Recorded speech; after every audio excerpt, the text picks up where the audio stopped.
Given everything going into the year that we heard, now that the season's over, let's give them a letter grade. The Lakers. I'll go C plus. I expected a lot more out of them, but they did make good moves at the trade deadline, and at least they're at that 7 seed. But I was expecting them to be 4, 5, 6 seed with the moves that they made. The Lakers post All-Star break, they've been good. The moves they made at the trade deadline, they've worked. As players have gotten more healthy, they're continuing to win. The second half of their season was great, but the first half was so bad that I don't think you can give them anything better than a B minus. Philly. A plus. I mean, A plus. yeah. Whoa. Yeah.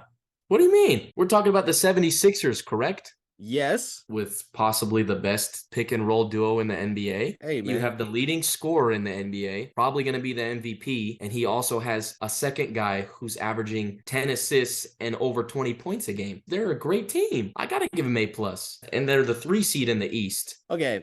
First and foremost, we're talking MVPs right now. The 76ers won more games than Denver. So even though Denver's the number 1 seed in the West, Philly would be the number 1 seed if they were in the West. I'm going to give them an A. A plus. They're not in Bucks territory for me, but they're a great team. A plus, I think, is a bit much. Boston. I'm going to give Boston. Same as last year.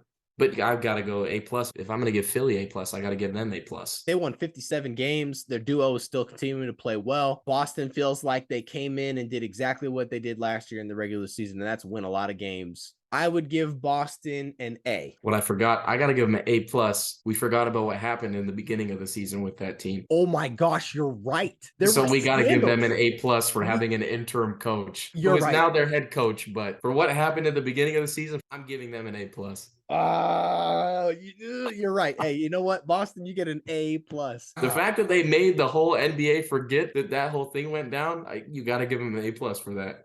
Celtics, A plus. New Orleans Pelicans. I'll give them a B. They were able to get Brandon Ingram back healthy, balling out. I just wish they could have got Zion healthy and kept him throughout the entire season. Yeah, I'm going to give the Pelicans a C because this is the same thing I continue to see from that franchise. They win some regular season games early, then Zion gets hurt. Their health is in question all year. They're in the playing game. We've been here before. So I'm giving you a C. You're not improving. You haven't failed, but you're not getting any better. Sacramento Kings. A minus to the Sacramento Kings. They made the playoffs as the 3 seed, haven't been to the playoffs in almost 20 years. If we're giving a team a regular season letter grade, there's no grade you give Sacramento that's not an A. They've earned the A because they have accomplished what no Sacramento team's been able to do in, like you said, nearly 20 years. Give Sacramento an A. They've earned it. If they were the 1 seed, I'd give them an A. The Hawks. The most average team in the NBA. I'm going to give them a C minus. They're super average. Yeah, I'm going to go C minus. They got a new coach, but the Hawks are a young team that I always expect to be in that mid-eastern tier, but they just continue to underperform. Yeah, the trajectory that the Hawks are heading in is not a good one. I think you got to give them a C minus, and it's tough to expect much from them moving forward. Oklahoma City. In just this season. That's a team that was expected to win like 20 games. Yeah. Especially without Chet. They were expected to win 21 games. That's a B-plus team. Their coach found the best way to work around Shea. Top 5 in the league in scoring. At his age, that's amazing. Letter grade Phoenix Suns. I got to go A+. This is already a championship caliber team, and they somehow managed to get one of the greatest players of all time. That might have been the greatest trade that has ever happened in the NBA. They got Kevin Durant, A+.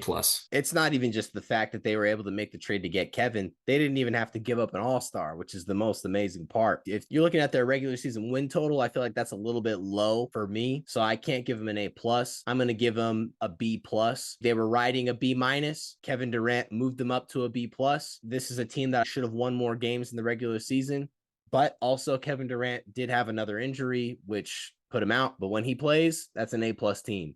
Clippers. I'm going to go straight B. They're pretty average throughout the beginning of the year, but Kawhi and Paul George, great duo. So they seem to ride that middle West wave. And then acquiring Westbrook was a great move by them. He's absolutely balling for them.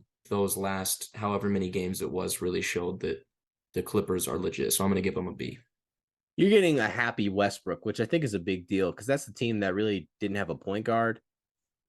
I can go with a B. Golden State. I'm going to give Golden State a B. They have all the upside based on their history, but I don't know if they're actually going to be able to pull it off. What kind of shape is Wiggins going to be in? I don't know. But But if you're looking at the regular season, they absolutely killed people at home and got killed on the road. So I can't give them better than a B if we're looking at the regular season. I'd agree. If the Warriors were a 2 seed and they were getting the majority home games, then you could look at it differently. But they just don't seem that dangerous because of that away record. Memphis. They're second in the West, though. Just for that reason, I'm going to go B-.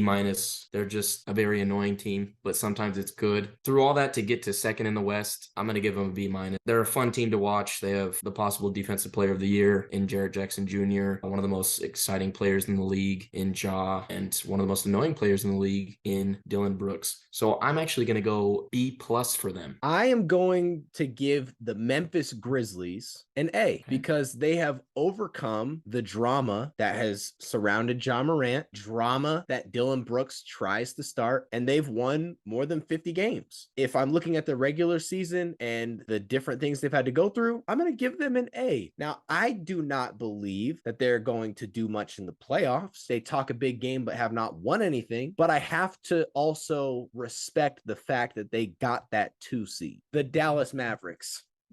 Dallas Mavericks get an F. This season has been an absolute failure. So much so that Mark Cuban pointed the finger at the Knicks and said, when parents get involved, that's a problem. Y'all can't win games. That's the real problem. You had an MVP frontrunner going into the year in Luka Doncic, and you wound up as the 11 seed. You didn't even make the play-in. There are issues in Dallas. Reports are coming out that the Mavericks are afraid that Luka could seek to play for a different franchise after the 2023-24 season. So there are a lot of issues coming out of Dallas. I have to give that franchise an F.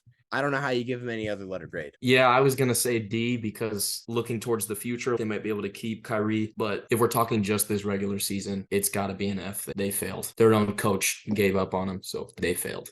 Cleveland, I'm going to give Cleveland an A-. Cleveland has not won this many games without LeBron James on their roster in a long time. So shout out to Cleveland for making the right moves, continuing to develop their players, and being a smart franchise. I'll give them an A. To be able to go out there and get Donovan Mitchell while keeping Darius Garland and keeping that whole core, a great move by them.